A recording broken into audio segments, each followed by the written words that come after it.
Well, hello, good evening, and welcome to the program. This is Daily Politics on Trust TV. I'm Abdullahi Ahmed. Tonight on the program, we'll be focusing on issues shaping Nigeria's security, electoral accountability, and opposition politics. But first, we'll begin with the fresh terror attacks in northern Nigeria. Dozens of residents were reportedly killed in Kayama town of Baruten local government area of Kwara State. The pictures have been circulating in the media. The reports have been damning. The numbers quite alarming after attempts by the government to address some of these continuing concerns about insecurity. And this time around, many have described what the government is dealing with, or what communities are dealing with, yet another extremist group, the Mahmoudao group, and how their ideology is leading to the killings and massacre of hundreds of people in volatile areas. At the same time, bandits launched attacks in parts of Katsina, Benue and Kaduna State, burning homes and abducting scores of people. These incidents raise hard questions about the state's ability to protect Nigerian lives and property. In the studio tonight, a retired general who understands the scale of the problem and what needs to be done to mitigate it. We'll be speaking with retired General Umar Ibrahim, who will be joining us to examine Nigeria's growing security gaps, what must change, and what people can realistically expect going forward. But first, let's bring you up to speed with the day's latest political developments. The major political parties in Nigeria, the People's Democratic Party, PDP, African Democratic Congress, ADC, and the New Nigeria People's Party, NNPP, on Thursday, attacked the Nigerian Senate for rejecting mandatory electronic transmission of results during elections. The upper chamber had on Wednesday turned down a proposed change to Clause 60, subsection 3 of the Electoral Amendment Bill that would require the Independent National Electoral Commission, INEC, to transmit results electronically. Instead, the Senate left it to INEC to decide on real-time transmission. The Senate Minority Caucus on Thursday said the Senate did not reject electronic transmission of election results before passing the Electoral Act Amendment Bill, pushing back on widespread media reports. The clarification came after claims that lawmakers rejected electronic transmission and a 10-year ban on vote buyers and other offenders. Senate President Godswill Akpabio dismissed the reports as misleading, saying legislators kept electronic transmission provisions in line with the 2022 Electoral Act to avoid legal and operational issues. Ahead of the 2027 general election, INEC has widened Nigeria's political landscape by registering two new parties, the Democratic Leadership Alliance, DLA, and the Nigeria Democratic Congress, NDC. INEC also questioned why it should keep registering parties or renew existing ones if they keep suffering leadership infighting, saying internal crisis threaten the constitution. The National Executive Council, NEC, of the Nigeria Bar Association, NBA, resolved to petition the Nigeria Police Force and other security agencies over alleged interference in the judicial process. The move followed comments attributed to NNPP national leader Rabiu Kwankwaso, who claimed he engaged with Supreme Court justices during the 2019 Kano governorship election dispute, taking Governor Abba Kabir Yusuf to see them after INEC declared the poll inconclusive.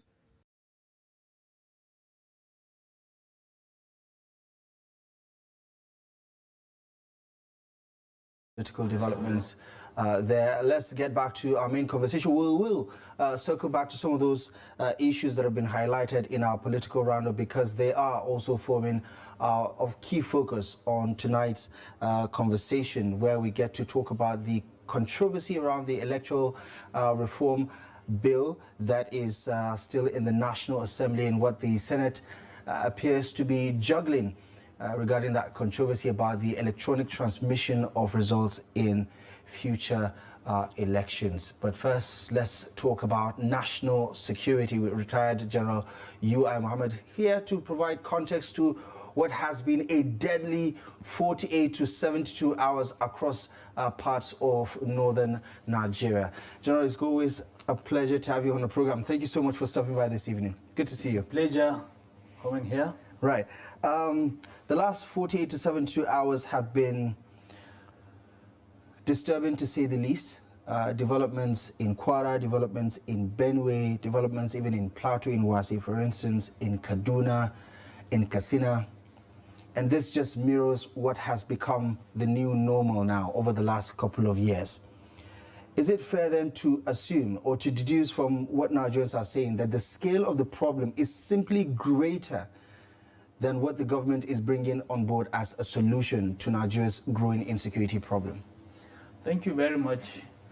I'm disturbed, worried, and not happy with the scale and the scope of insecurity that is facing this country. I'm not happy with the number of attacks and the number of people that are being killed. Now, I can tell you that we cannot say the country does not have what it takes to be able to address it. However, it is a fact that we have a weak security architecture. For instance, it's only in Nigeria that you can see that one person can have 20 policemen. But you can go to a settlement with 50,000, maybe 100,000, without a police station. Or even if they have a police station, they will have only few policemen. So the question is that this is why Nigeria politicians should be able to understand that we must strengthen the security architecture if we are to solve these problems. And to provide security to people or to communities is not a privilege, it's a right. So this is why, for instance, now if we should be able to ask, how many new police stations have you seen sprung up in recent times? And when you look at the fact that currently we have 400,000 policemen, now even despite the fact that we are facing enormous security challenges, you could see that yearly we only used to have maybe 10 to 20,000. I think there is need for us to upscale that. We should be able to increase the number of persons that we're actually training, that we're having as in the police, in the military, in the civil defense. That is the way to go. And I think the government, the better we realize that, the earlier it is for us. So it's not just a scale problem. It's not just a scope problem. It's also an approach problem, because for the most part, you see the government reacting. The president directing military deployment, the IG deploying tactical teams and what have you, cordon off areas, and basically react to what has been a bloody week so far in most parts of the north, at least the affected states. How do you explain that to a country that is trying to understand whether the government is actually behind or ahead of these criminals, terrorists, bandits who are week in, week out, maiming, killing, destroying communities in different parts of the country? This is why I say that we are getting it quite wrong, in the sense that we should not be reacting. Now, let me tell you, what is happening is simple. These terrorists, these criminals, they already know that there is a weak security architecture in the country. They know that we have so many ungoverned places. In other words, in Nigeria, you see that you can see a settlement that is very big with so many people. If you don't have anybody who can be able to canvass and get the government to establish a police station, you remain there, you remain naked and exposed to threats. So this is why we should go beyond reacting. We should start solving the problems. And how do we do that? Is by making sure that we strengthen the security architecture that is already existing. In other words, in all the cities, communities, we should be able to make sure that we have enough. The least we should have should be about maybe 200 policemen with their weapons. So that, and then beside that, Nigeria, we are very weak when it comes to reinforcement. What I mean by reinforcement is that the ability of another force to be able to reinforce a place that is under attack. This is why you could see that bandits, insurgents can attack a location or a town, can spend hours wreaking havoc, killing people, destroying houses and properties without any form of reinforcement. So this is why we should be able to make sure that we should have a very good, a robust Right. standby force everywhere that can be able to, within a state, so that within an hour, they should be able to reinforce and support any other place that is being attacked. Because now what happens is actually what Hausa people say, Jipa Bayan Hari, is after they have wreaked the havoc. Right. Medicine after death, basically. Yes, after they have wreaked the havoc, kill people, destroy their properties, and taking and kidnap people, then we start going and carrying press and say, and then we start saying that let's reinforce. We don't need, let's make sure that every community has something that can be able to defend them before they can look for reinforcement elsewhere. And it can be done. I mean, these ungoverned spaces that you talk about, last month we understand, I mean, it was widely reported by the Ministry of Defense that inaugurated the Committee on Reclaiming Ungoverned Spaces for Economic Viability and Repositioning of the Nigerian Legion Corps of Commissioners and Veterans. How's that for a solution, do you think? Well, you see, we have so many initiatives, but I can tell you that I've heard that there is a plan to engage veterans, to engage people in the Legion. It's a laudable initiative. Let's see how it will work. But I can tell you that we need to see what is the modus operandi. Who are the people that are going to engage? Are you going to engage people who have served the army for 35 years, like me, who have retired? We don't see well. We are not so strong. We don't have eyes. We don't have strong legs.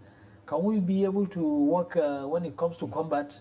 So the question is that it's a very good one. Let's see how it works. But I can tell you that Nigeria as a country has millions of young, vibrant, committed and determined young people that can be engaged, that can be fully engaged in the army, in the police. Let's look at that also. You don't think this is a low-hanging fruit? You think this is a half measure? Well, this is why I say it's a good one. I will not. You have to see it in operation before you can be able to assess it. You know. But I can just tell you that, besides that, that can be in the short term. But in the long term, we have so many, because when you carry somebody who has left the army, you have to retrain him, and some of those who have left are already old. Some are disgruntled, and then you want to bring them to do what?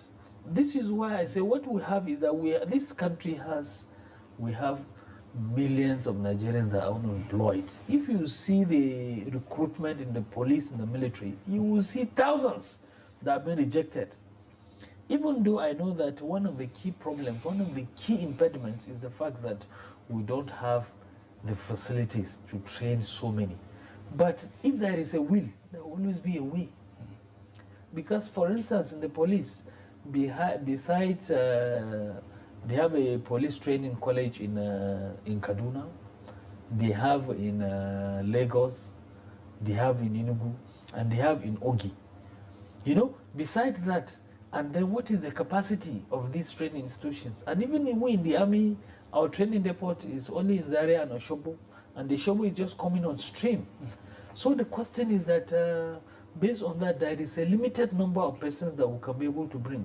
But however, I can just tell you that one of the key things we need to do to address these security problems is to make sure that we massively recruit people and make sure that every place, because what these bandits and criminals are doing is that they know the places where there is nobody. Are there just too many soft targets, easy targets, you think? Yes, they are. They go to communities where they don't have any police, they don't have anybody. And not only that, one of the key issues that we should look at is the fact that as a country, because we know this is what is happening, why is the alarm system? We should be able to have an early response. In other words, there should be a way we can be able to, because I can just tell you that all these criminals that are moving, they are not coming from the sky. They move on the road.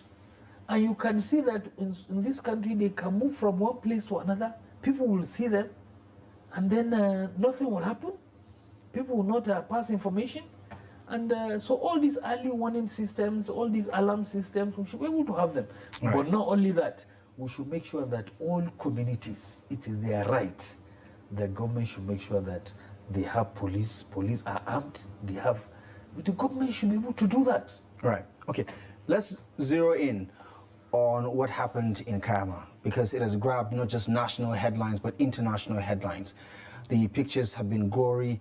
The concerns are one that have mimicked what was expressed in the early days of the Boko Haram insurgency, because the modus operandi seem to be similar. It is one fueled by ideology. That's why these over 70 persons lost their lives, were killed in such a gruesome manner. The Mahmudawa group, this is not the first time we're hearing about them. The capture of their leader didn't make any difference because they still could operate in the way they did just 72 hours ago. How worried do you think Nigerians should be? I mean, it started in the north central, but just as we saw with Boko Haram, something that was very remote to Borno State, for instance, parts of Yobe, Gombe, Adama, became a national problem. Do you worry that this is another Boko Haram in the making in terms of the Mahmudawa group and their operations? You're very correct. That the question is that instead of us to see progress, to see that we're ending this scourge, especially in the northeast, containing it in where it is now spreading. And that is why it's very dangerous. So I agree with you that the earlier we address it, the better. And I've just read it that a battalion has been dispatched to Kwara State. So I just hope that they will do due diligence. That means they should be able to conduct operations that is purposeful, that should be able to achieve some good results. Right. Otherwise, the country, we're going to we have too much in our plates that we don't even know what to confront, and this is very disturbing. Right. The Defense Headquarters just confirmed the deployment of U.S. military personnel as part of this ongoing revitalization of bilateral efforts to contain insecurity. And we've also seen a doubling down with other countries, whether it's Turkey, whether it's France, and other international big players when it's regarding security operations, right? Training, providing support when it comes to intelligence and so on and so forth. Why does it look like the more we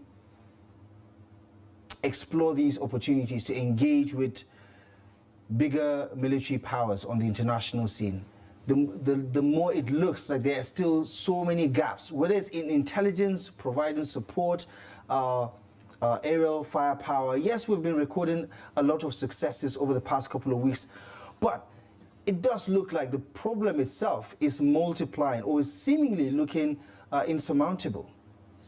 Well, you see, you're very correct that, but I can tell you that we're actually moving in the right direction, because the question is that when it comes to fighting asymmetric warfare, things like insurgency and fighting a sect like Mahmudawa, what you need is you actually need cooperation, you need collaboration, you need synergy.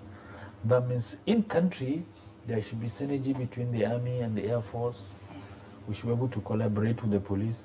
And then if we have international players, we should be able to collaborate with them. And I can just tell you that since the US team is just coming on board, so I'm sure it will take time for them to acclimatize. So I'm hopeful that by the time they acclimatize, considering the level of sophistication of the equipment they may come with, I can assure you that I'm hopeful that some of these challenges we are facing, we should be able to address many of them. And I want to see that by the end of, by second quarter or the third quarter of this year, Nigeria should be more peaceful than it is. So you think... And like Turkey is actually a player when it comes to production of security equipment.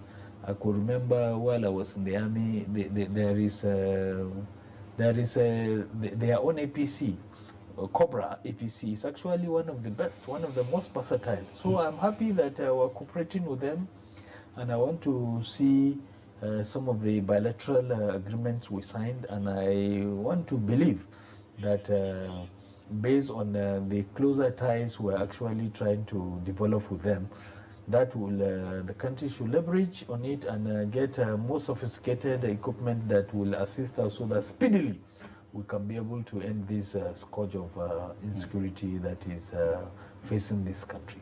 Right. Final thought before we wrap things up. We've seen communities, whether it's in Agwara or in other parts of the country, because of these attacks, recurring attacks in neighboring communities, begin to take preemptive measures by migrating.